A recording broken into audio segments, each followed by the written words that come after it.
Hello, everybody. Welcome to a new episode of the Dissenter. I'm your host, as always, Ricardo Lopes, and today I'm joined by Dr. Marianna Ganapini. She is an assistant professor in the philosophy department at Union College in New York.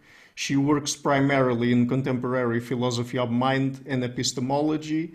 She also has related interests in the ethics and epistemology of AI, and today we're going to talk about things like belief, confabulation, and a little bit of AI toward the end. So, Dr. Ganapini, welcome to the show. It's a pleasure to have you on. Thank you. Thanks for having me. So, let me ask you first about belief. So, from a philosophy of mind perspective, and perhaps, I don't know, also an epistemology perspective, what is belief? So beliefs are defined as sort of mental attitudes. So there are things that go on in the mind, and they are described or defined as having a particular role or function in the mind. So beliefs are things like, I believe today's Tuesday, I believe it's sunny outside. So these are the kind of things that we think about when we talk about belief in this context.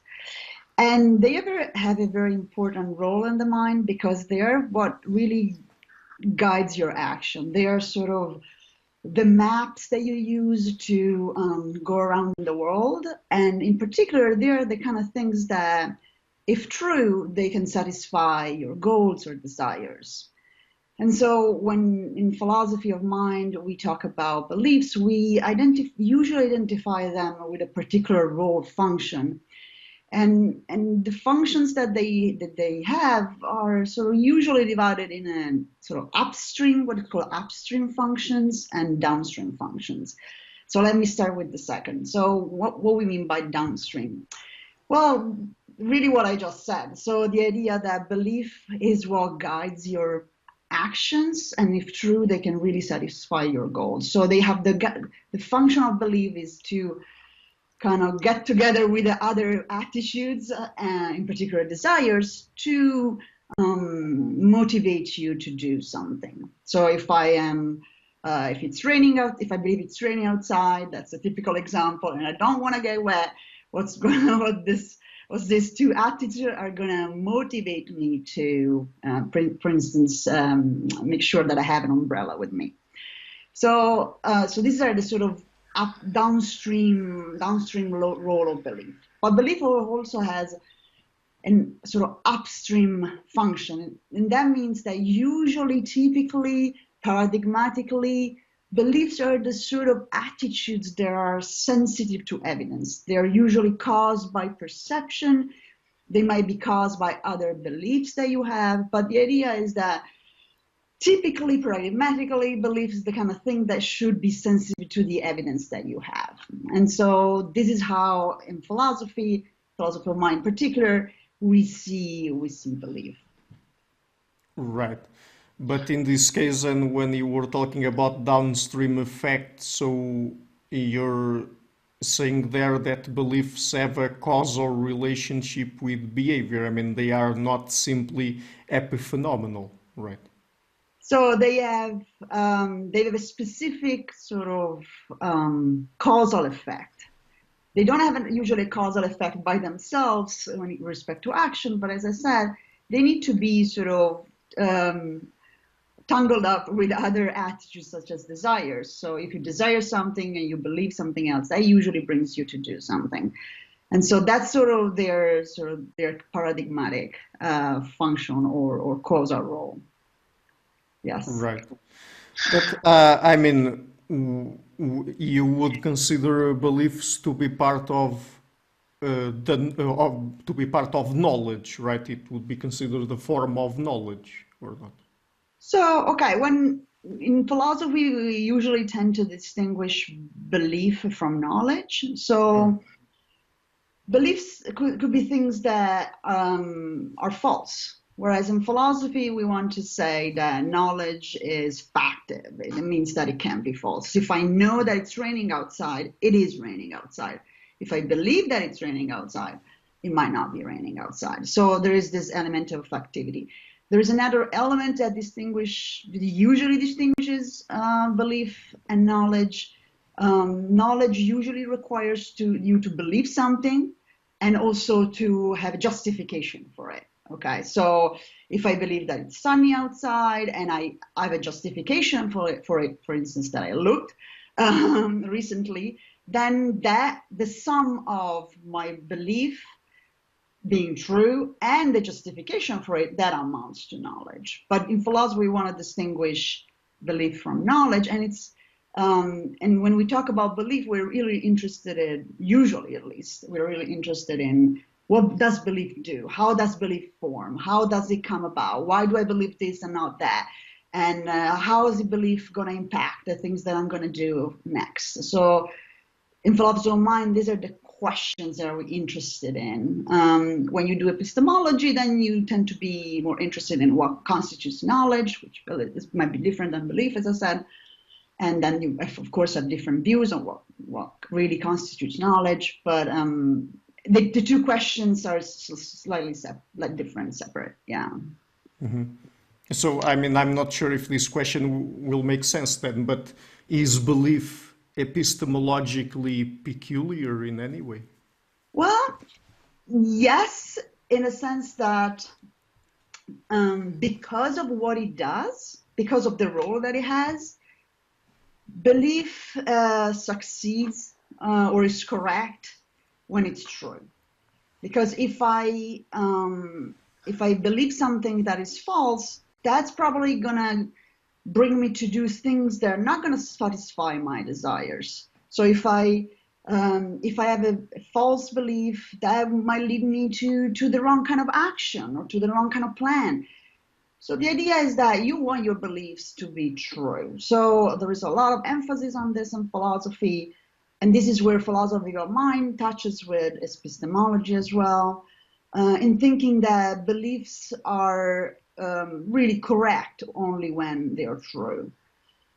That links, Tono, is associated to a slightly different point, which is also, however, has to do with epistemology and the sort of epistemological nature, if you will, of belief, and namely that belief is rational when it is sensitive to the evidence you have. So if you saw something, if you saw that it's raining, so you evidence that it's raining, but you formed the belief that it's sunny outside, your belief is said to be irrational.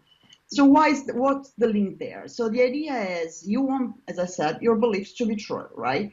But we don't have access to truth directly. We have access to truth through evidence. This evidence can be perceptual, can be the result of reasoning, but evidence is what gets you to the truth. And so it's really important that your beliefs are epistemically rational or justified, because that increases the likelihood that the belief is going to be also true. So there is, just to summarize, there is this element of sort of the correctness of belief being true, but also the element of rationality, which is whether or not your beliefs are sensitive to the evidence you have. Mm-hmm. Since you touched on rationality, could you tell us about this concept of belief's minimal rationality? Sure. So this is it's gonna take me a little bit to unpack the whole story. So I apologize in advance for no problem talking so much. But so the work that I've been doing on this issue touches upon really the question of what makes belief. What is special about belief? Which is sort of the question we started with. How is belief different from other things, other attitudes that we have, such as imagination? So if I imagine something, for instance, if I imagine to be on a beach right now, that imagination is really something very different from actually believing that I'm on a beach right now. So what is the difference then? How can we sort of set these two things apart? So my work has been looking at that in particular. And so, as I mentioned, paradigmatically in philosophy of mind, we want to see beliefs as caused by perception or by evidence. and also as things that cause action. So this is sort of the paradigmatic function or description of belief. However, we noticed recently that some of our beliefs do not actually work like that. So what we notice is that our beliefs are in fact at times epistemically irrational. So what do I mean by that? We notice that some of our beliefs are not attuned with the evidence we have. We notice that some of our beliefs do not really disappear if we have counter evidence for them. Another element, important element of this discussion is another thing that we notice is that beliefs which, as I said, paradigmatically should shape my reasoning and my actions, sometimes they don't. So the typical example is that I believe that smoking causes cancer, but I still smoke every day 2 packs of cigarettes. It's like, I mean, how's that possible? If you believe that, why is that not informing your actions? So in other words, what we notice is that some of our beliefs are irrational in various ways, are irrational in the epistemic sense. They are not really attuned with the evidence, but they are also irrational in this more pragmatic sense, in the sense that they are sort of not really leading to the right kind of actions. And so this has been sort of summarized as saying that, well, our beliefs are encapsulated, they are fragmented, they are in responses to evidence. And so many people at this point are sort of worried because now the question is that, well, we started with the definition of belief as having this input and output role, this function, this is how you describe belief. But now I see that many of my beliefs are not like that. So what should I do? And here you have 2 alternatives in the literature. You have those who are going in the strict sort of more stricter camp, and they go like, if something is manifestly irrational, if an attitude is so irrational, it's not sensitive to evidence, doesn't lead to action, then it's not a belief. And I call those strong traditionalists in the paper that I wrote. Now, the problem with that view is that if you really have the strict notion of belief, you might arrive to the conclusion that you have very, very few beliefs, because in many, many cases, what I think are my beliefs don't behave as they should. So it seems that we end up with a very weird psychology in which we have very, very few beliefs, which is something we don't want. So, okay. So then there is, this is called, you might call it the too few objection, too few beliefs objection. What is the alternative? Well, the alternative view, which I call revisionism, says that basically beliefs don't have to really be rational to be beliefs. So an attitude doesn't have to be inferentially related to other attitudes, as typically belief is. Doesn't have to lead to action all the time, doesn't have to be responses to evidence either to be a belief. Okay, so we have to be mindful of the fact that, yes, ideally beliefs are those things that are responses to evidence and lead to action, but most of the time they don't. So the revisionist is going to say, just embrace this idea, and then they're going to say, well, what really makes a belief, so the real way you can spot beliefs is by looking at assertion. So if I sincerely assert something, then it means that I believe it. Okay, so assertion is the mark of belief. Okay, that's sort of the idea. Because when I imagine something, I don't assert it, they say. Okay, so that's the 2 camps. I find both camps problematic, and in particular, I find the second one, the revisionist camp, particularly problematic. And the reason why, sort of that I try to highlight in the paper, the reason why the revisionist camp is problematic is really twofold. If they're okay with the idea that beliefs are irrational and encapsulated, they don't give rise to action, so on and so forth, then I have a hard time understanding how can we distinguish from a functional standpoint, how can we distinguish belief from things like imagination? Because imagination is the same, doesn't respond to evidence. I can imagine to be in Florida right now, even if I don't have any evidence for it. My imagination doesn't lead me to do anything usually, or it does, but only in a limited context. So if I'm imagining to be in Florida right now, I'm probably not going to act as if I was in Florida for real. So how can the revisionists at this point really tell me what makes belief different from imagination? Apologies. They're going to say assertion, but the problem with that is that we assert things that we take to believe, but there are studies showing that we are sometimes wrong. In other words, sometimes we believe something, we take ourselves to believe something, whereas what we're really doing is just a sort of in disguise imagination or disguise acceptance or disguise not really so fully believing something. So I worry that just looking at assertion when it comes to the mark of belief is not enough, because sometimes people assert things that they don't actually believe, and they do it sincerely, but they're just wrong about themselves. They have poor self-knowledge, so to speak. So because I'm not satisfied with this view, the views I finally come to mind, which is kind of the middle ground between these two extremes. So my view says, look, belief, but not imagination, belief is minimally rational. What does that mean? It means two things, really. So belief is minimally rational because when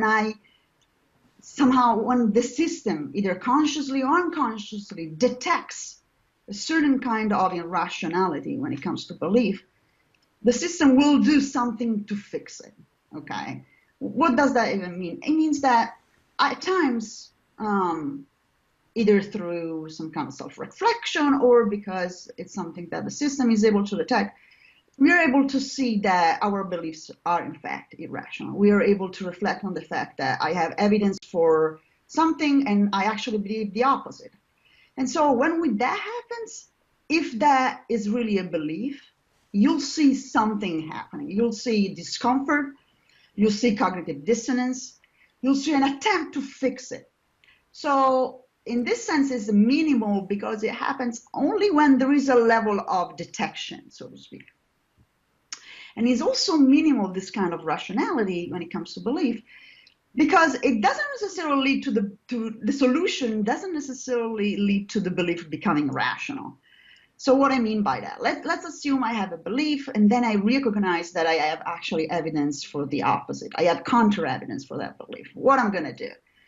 In my view, I might do two things. Either I change my belief to match the evidence, which is what I'm supposed to do, or I kind of try to forget about the evidence. I look for things that are going to discount the counter evidence that I have, or I'm going to look for things that are supporting my belief in a sort of biased way.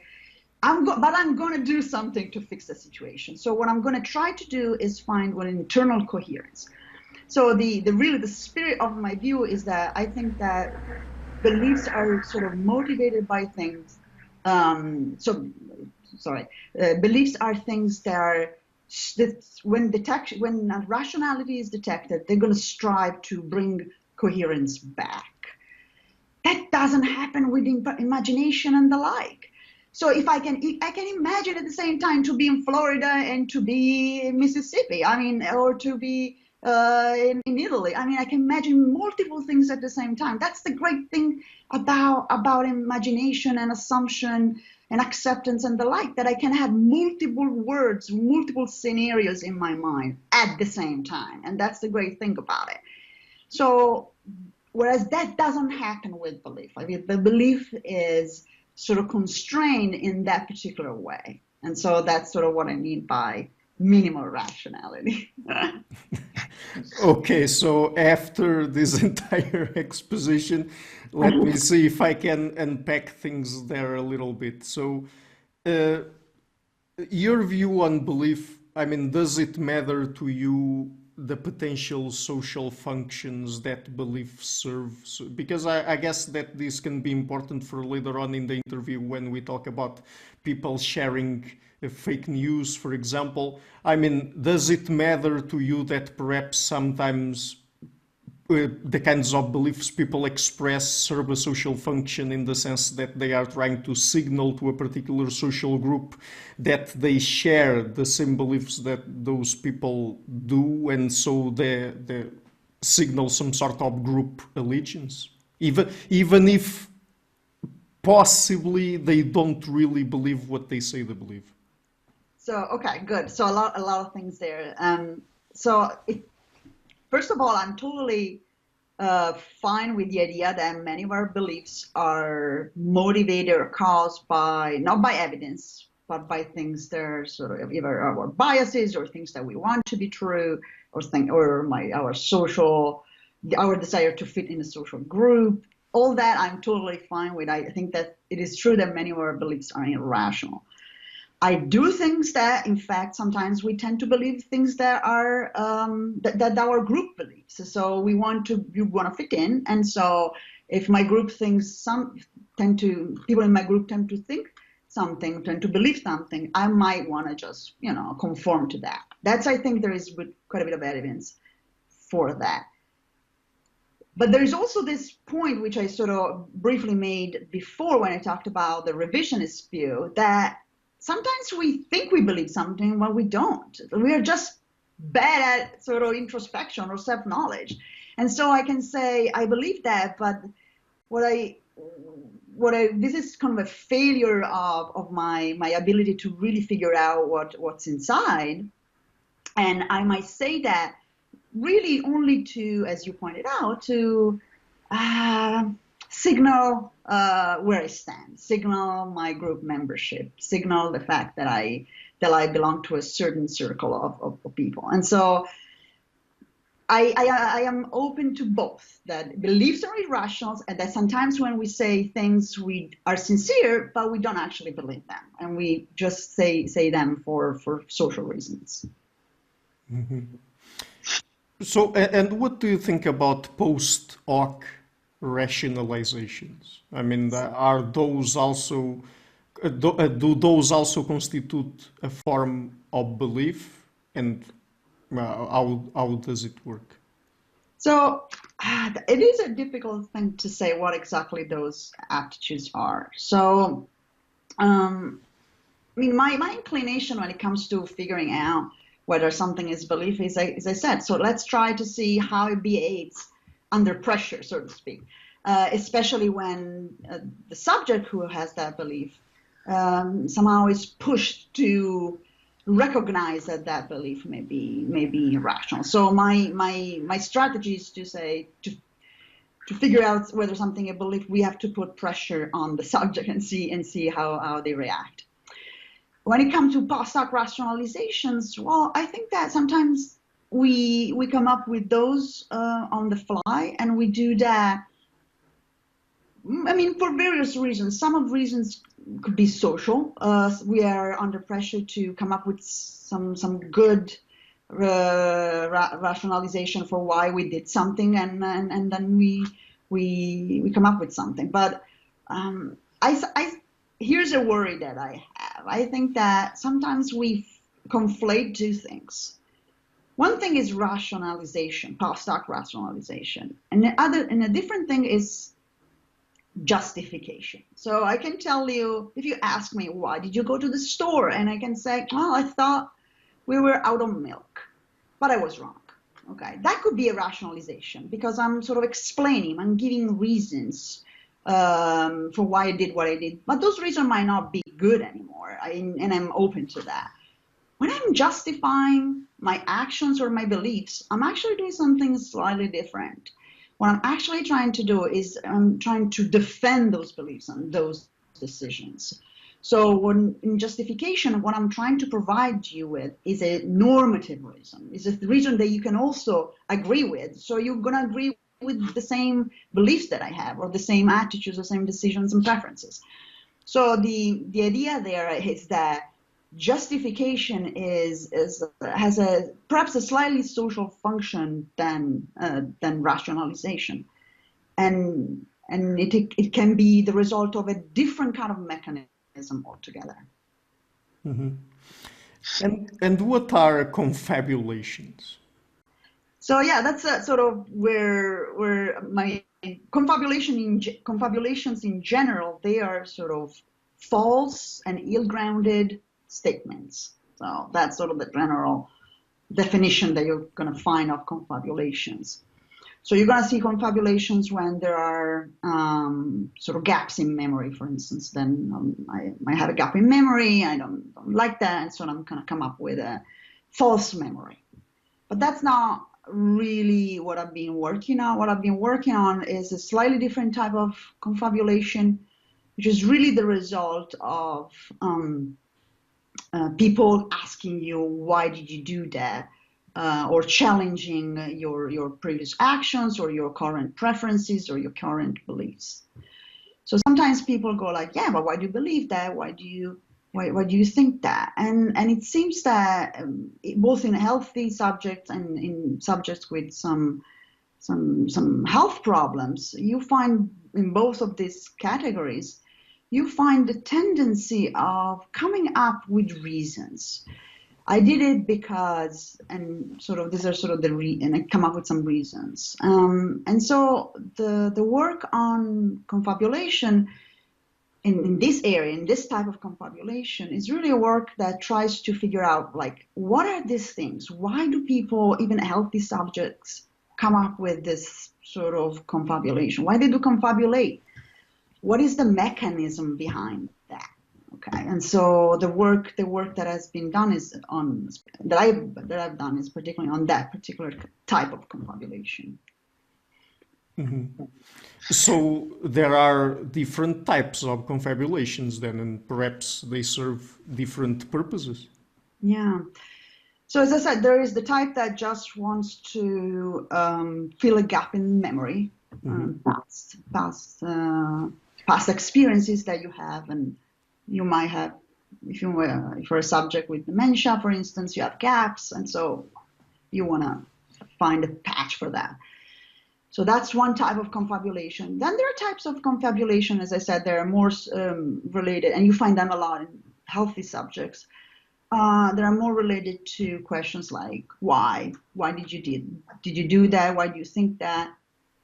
And there you have perhaps three types, subtypes, so to speak. You have the type of confabulations that are really just looking for the causes that brought you to do something, or brought you form a belief or a preferences. Now, it's important to distinguish, to understand what causes are. So causes in this context can be brute facts. So why did I say that particular thing? Oh, well, because I was in a bad mood. Being in a bad mood is the brute cause that brought me to do something or to say something, for instance. That's one thing. That's what a confabulation could be, coming up with a cause. Of course, let's remember that the confabulation is both false and ill-grounded, so the cause is not going to be the true one. But I'm just going to give you like an explanation. And I was in a bad mood. That's an explanation. Then you got a different type of thing. Sometimes we come up with, again, what you talked about before, namely rationalizations. Why did you go to the store? Because I thought we were out of milk. So that thought is not just the cause, it's actually my motivation. It kind of makes sense of why I did what I did. The reason for which I went to the store was that I thought we were out of milk. So the thought is the motivation or reason for which philosophers say. Again, it can be, you can recognize that it's false. You can say, well, yeah, I thought, but I was wrong. It rationalizes it, but doesn't justify your action. And now you have a third kind, which I think that is the kind I'm interested in, and it I think hasn't been sort of dealt with enough in the literature. What I think sometimes confabulations do, they actually provide justifications. So why do I think that? So the typical example, one of the key examples of confabulation, even in healthy subjects, are sort of drawn from literature in psychology. And one typical study, one key study in this literature provides subjects with a choice. Okay, subjects are provided with a choice of deciding among 4 different pairs of socks or stocking. And then they make a choice. Let's say they choose the first one. And then they're asked, why did you choose that? Why that one particular stocking? And they go, oh, the color, I really like that color. Or, oh, the shape was so neat. Or the texture was amazing. So they come up with all these reasons, okay? It turns out that, in fact, all the pairs were the same. Okay, so these are confabulation. And why do people do that? Well, my story is, well, sometimes people do that because they want to justify their choice. They don't want to give up. They don't want to say, oh, my choice wasn't really good.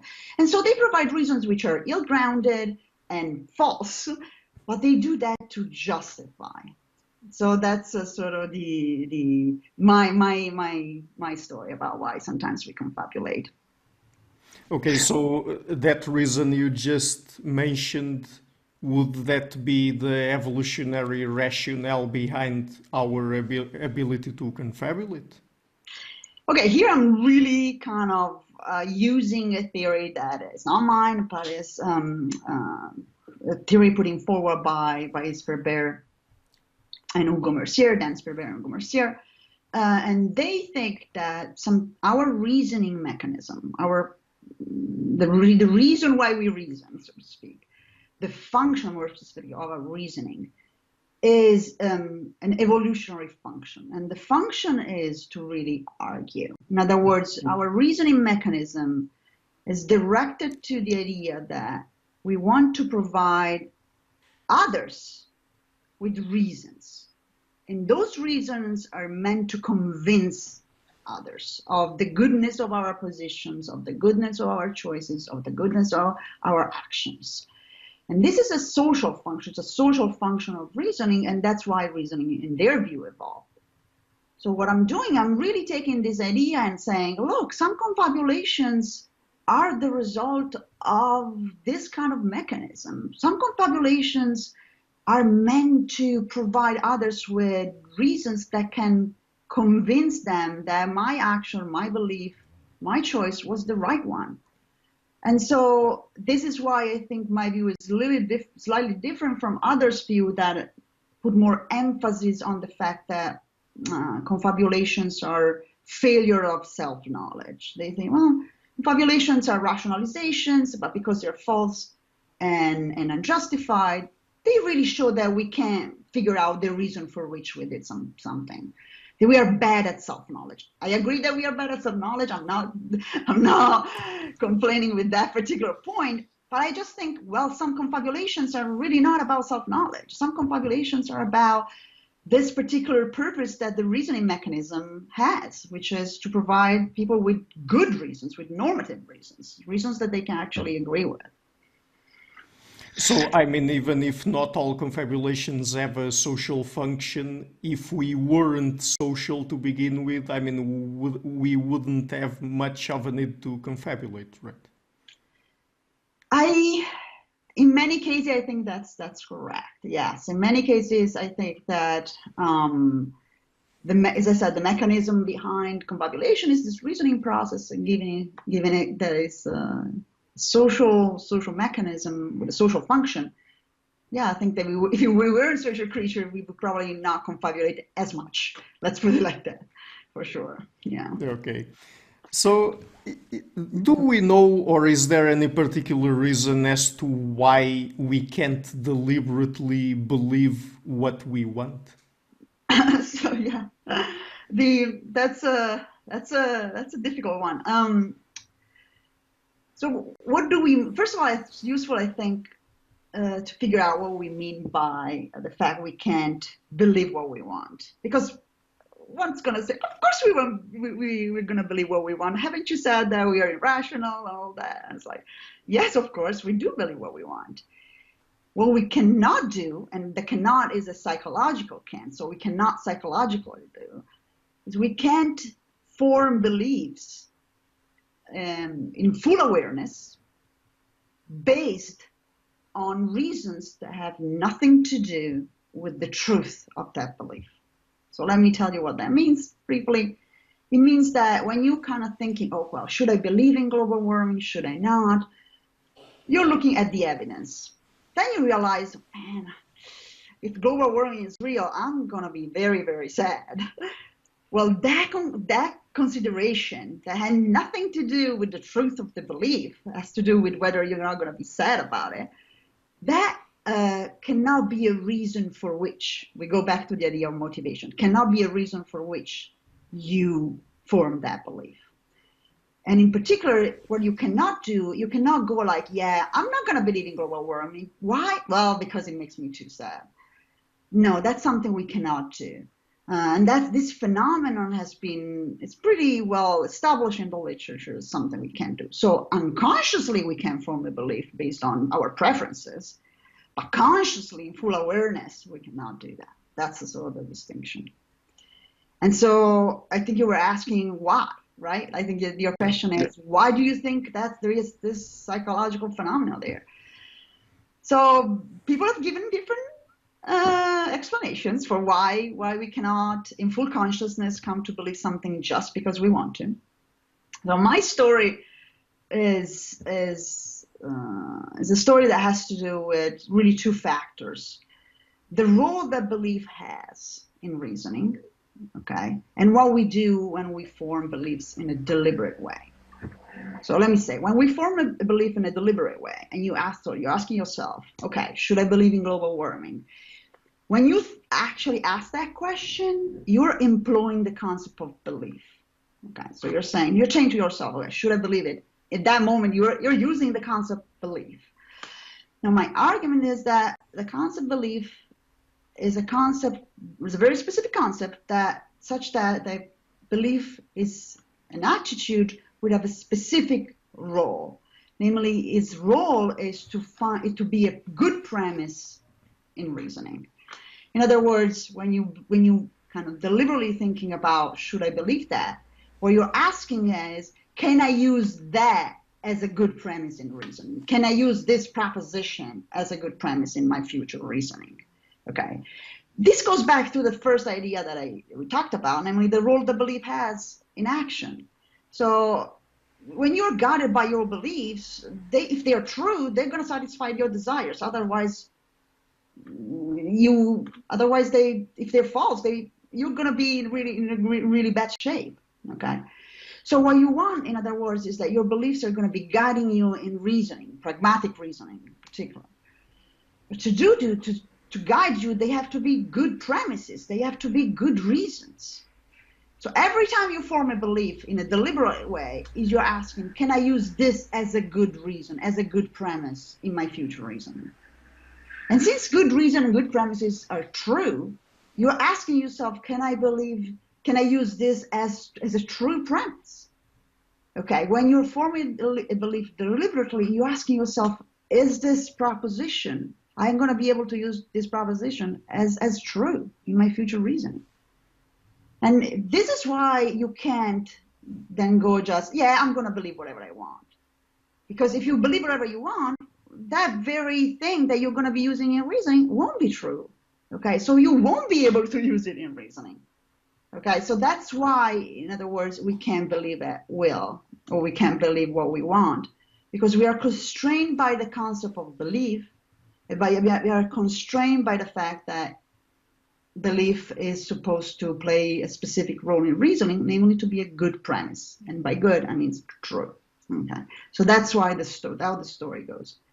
Now, there are other views out there. That the other views think that now what we are really doing is we are employing a normative concept. So because belief is a normative concept that kind of has in it the idea that belief is correct only if true. I resist that. I resist the idea that you should incorporate normativity in your psychology. My view doesn't do that. My view doesn't require the idea of a norm, doesn't require the idea of an aim of belief. Just says it is the role that belief plays in reasoning. You're applying it every time you talk about your beliefs, and so you're constrained by it. So that's sort of the view that I put forward. Sure. So I've already alluded to this question earlier when I asked you about the social function of beliefs. Why do people share fake stories? Well, they share fake stories, I assume online. We usually now taking this for granted, but the people share fake stories. In particular, they share fake stories online for various reasons. Honestly, sometimes they just want to be funny. Okay, sometimes it's just something that is interesting, caught their attention, make them laugh. They want to make their audience laugh, and they just share these crazy stories. So I think that sometimes people forget that that's a lot what's going on.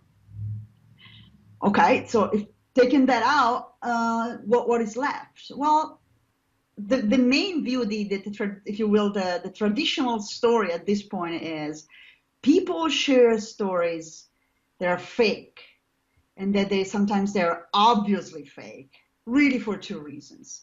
Either they want to deceive their audience, or they actually believe those stories, and they're sort of being convinced that those stories are true, even though they are wildly kind of odd and fake. But like the Pizzagate, for instance, they share those stories because they believe it. So these are the two main views that you're going to find out there: either deception or just sharing what you believe. I think that's probably true. That's probably true that sometimes people do that. Sometimes you have people who are really out for like just trapping and trapping people and disseminating misinformation and trying to spread disinformation. That's what they're all about. Yes, and sometimes people are also not very kind of careful, and they share stories that they generally believe. Okay, but there is a third option, which I don't think has been talked about enough, which is sometimes people just share stories to signal to others their social belong, so their social membership, basically their social positioning. They're not trying to be deceptive. They're not trying to just convince others of things that are false. They just want to make sure that people know where they stand. And then I think that's the social function of the signaling function of sharing fake stories. And I think that's sort of underappreciated. And also what is being underappreciated is the fact that when you signal your social positioning, when you tell others where you belong, so to speak, you might be doing this for various reasons. Well, one is just to say, oh, I belong to this group.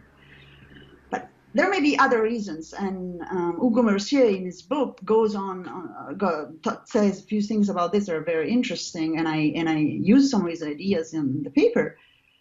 And so when you signal your membership, you might do this in a way so that kind of shows not only that you're a member of the group, but that shows your real sort of deep commitment to that group. I'm just going to say something that is so outrageous, so false, so obviously crazy, that kind of clearly sort of turns off anybody who is not in my group, who kind of is going to alienate anybody that is not in my group. Okay, I don't really believe to be true, but I'm making sure that my social membership, my social position is clear, and it's also clear that I don't like this other group.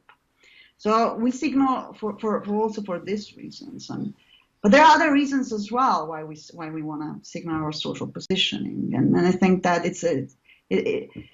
these things should be studied more and more, so we actually know what to do about those. Mm-hmm. But people sharing fake news, does it have anything to do with stupidity? No, I mean, no. I mean, everybody's a little stupid sometimes. So there is quite a bit of research in psychology that indicates that at times what we actually do is not that we are stupid. We are a little lazy, and maybe the format of social media is conducive to laziness. You see a story, kind of interesting. Maybe the headline of an article resonates with things that you sort of believe. And you just share it. You don't even read the article, or you don't really kind of think things through. So the psychological literature and studies, they indicate that many times people share things because they're a little shallow, or they're a little lazy, and they engage, instead of engaging their sort of system two, namely their more reflective reasoning processes, they're usually using their system one. Like, something looks okay, looks interesting, looks plausible, they share it. And that's why you see so much disinformation or misinformation on the web. So that's definitely one view. So I don't think that there's stupidity. It's just that people may be a little lazy with their reasoning at times. Right. Does it make sense to ask if people are rational or irrational? I think it does, and I think what we see is that people are irrational. And by that I mean that they are not, as I pointed out before, they are not sensitive to the evidence that they have. Their sort of psychological architectures at times ends up being a little sort of fragmented, so they believe something in a context, but then they switch context, they actually believe the opposite. And that's a form of irrationality, of course, because you can't believe contradictions. People believe things, but then they act in completely different ways, as in my example of the smoking. So yes, people are irrational. I think, though, that, as I tried to argue before, they are irrational up to a point. I think they're still minimally rational, in the sense that when you put pressure on their rationality, they're going to try to find ways to either sort of really become more rational or become even more irrational by just achieving a sense of internal coherence, even though the internal coherence is not what they should be striving for. Mm-hmm. So just one last topic, perhaps 2 or 3 questions about it. Since you're also interested in AI systems, do you also think that these issues surrounding human psychology we've been talking about, like belief, confabulation, imagination, and so on, would also apply to those systems? Well, I've been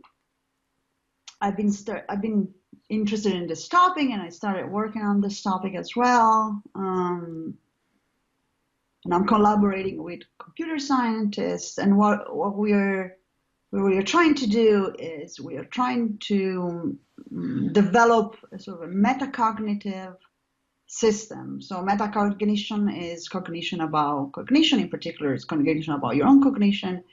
So it kind of goes back to the idea of self-knowledge that we talked about. So the idea there is, as previously mentioned, it seems at least there is some psychological evidence for the fact that we might have 2 systems. One called system 1 is shallow, is fast, is based on heuristics, but is also often biased. And then we have a system 2 that is more rational, more slower, energy consuming, but is also at times able to lead us to the right decision or the right belief. So it seems that psychological evidence seems to point to these 2 systems being in place. So what we are trying to do is we are trying to reproduce that in an AI, okay, in an artificial intelligence system. And of course, metacognition is going to be the arbitrator between these 2 systems. So going back to your question, yes, I believe there is, of course, push for trying to make AI more human in a sense, while also avoiding some of the pitfalls of human reasoning and human psychology, for sure. How to do that is not always an easy task, an easy question to solve, because, well, humans are very different from machines. But I think that since one of the goal and definitely the topics in the AI ethics ecosystem at this point is to find a more trustworthy AI, to develop a more trustworthy AI, than an AI that has some human characteristics, like metacognition, for instance, or system 1, system 2, or the ability to choose between different values, then that's definitely an AI that is probably going to be more trustworthy than what we have at the moment. So, And when it comes to the ethics side of things, should we care if AI systems develop these sort of psychological abilities? Yeah, as I said, I think there are good reasons to try to import some of the psychological structures of some of the architecture, human architecture, into AI, both because then the AI is going to be able to help humans more if it has sort of somewhat similar structures, although the ability of the AI to compute is much more. But if AI resembles humans, it might be able to help humans more. So that's one thing. And the other is, in order for us to trust AI, to engage with AI in a trustworthy way, which is a hot topic right now, it might be helpful to have a relationship with an AI that kind of looks like a human, not in the sense of like in the exterior sense, how it looks from the outside, but how it looks from the inside. So an AI that resembles some human characteristics, some human's way of reasoning, some human way of prioritizing certain values, for instance. An AI that is able to justify, as going back to what we said before, an AI that is able to justify its choices, to explain and rationalize why it did what it did, why it came to this conclusion versus that conclusion. In other words, an explainable, interpretable, understandable AI is something that is definitely needed to have a trustworthy AI. And my take is that the role of metacognition is going to be key to deliver that, because metacognition is what we use to explain, justify, motivate all what our action, choices, and preferences and beliefs. So I think that the role of metacognition is key in trust, in human-to-human trust. Then thereby I also think that in order to develop a human-to-machine trust, the role of metacognition is going to be essential. So this is why sort of I've been working with the other scientists on this issue. But do you think that any of these psychological abilities we've been talking about could play a role in turning AI systems into sentient beings, and perhaps we should also be careful about that? Well, we should definitely be careful about that. I don't have a set view on what makes or what would make an AI sentient. I teach, I'm teaching right now a course, it's called Minds and Machines, and we talk about consciousness, we talk about the Turing test, and then it's very fun. But I've been teaching this course for a while, but I still don't have a set view on what will make AI conscious or sentient in that way. I think, though, that metacognition, as I pointed out, having an arbitrator within the system that is able to tell you, well, I'm using this algorithm, and then in this other context, I'm going to use a different algorithm. And I'm using these different algorithms because I abide to these values. These are my priorities. It could be accuracy, it could be fairness, it could be preserving privacy, it could be preserving human autonomy. If we have an AI able to kind of lay out the values behind the choices that it makes, well, I think that will be definitely a step forward. And but I don't see that happening unless we have an AI that is able to arbitrate and look inside and reason in a way similar to the way we reason, and an AI able to offer justification and rationalization. So yeah, I mean, again, I don't know what will make AI conscious, but definitely that is going to be a step in that direction for sure. Okay, fair enough. So before we finish, where can people find your work on the internet? So they can find me on the Union website. They can find me on I have a website as well. They can find me on I'm also on LinkedIn and on Twitter, and also on academia.com. So academia.com. So you can find me many ways. I hope they. Okay. Okay, I will be leaving some links to your work in the description Please feel box of the interview. And thank you so much for coming to the show. It's been a real pleasure to talk to you. pleasure. My pleasure. Take care. Hi guys, thank you for watching the interview until the end. If you like what I'm doing, please consider supporting the show. It's thanks to people like you that it keeps running. I will leave links in the description box to Patreon and PayPal. Any amount, even just $1 per month, would already be a great help. Otherwise, and if you like what I'm doing, please share the interview, leave a like, and hit the subscription button. This show is brought to you by Enlights, learning and development done differently. Check their website at enlights.com. I would also like to give a huge thank you to my main patrons and PayPal supporters, Karen Litska, Anne Blanchett, Parerga Larsen, Lau Guerrero, Francis Ford, Ernst Frederick Sunda, Ricardo Vladimiro, Craig Healy, Adam Kessel, Olaf Alex, Jonathan Wiesel, Jacob Klinkby, Matthew Whitting, Arnold Wolf, Tim Hollacy, Enrique Alenia, John Connors, Paulina Barron, Philip Force Connolly, Jerry Mueller, Herbert Gintis, Rutger Voss, Bo Weingard, Rebecca Newberger Goldstein, Dan Demetrio, Robert Windiger, Rui Inácio, Arthur Coe, Zup, Marco Neves, Colin Holbrook, Susan Pinker, Bernardo Seixas, Pablo Santurbano, Simon Colombo, Jorge Espinha, Phil Kavanagh, Corey Clark, Mark Blythe, Roberto Inguanzo, Michael Stormir, Eric Neumann, Samuel Andreff, Tiago Nunes, Bernard Hugni, Alexander Dunbauer, Fergal Cusson, Evan Bodrenko, Al Herzog, Don Ross, Jonathan Librand, Oslan Bullitt, Nathan Nguyen, Stanton T, Samuel Correa, Eric Hines, Mark Smith, J.W., João Eira, Tom Hummel, David Sloan Wilson, Yacila Des Araújo, Eden Solon, Romain Roach,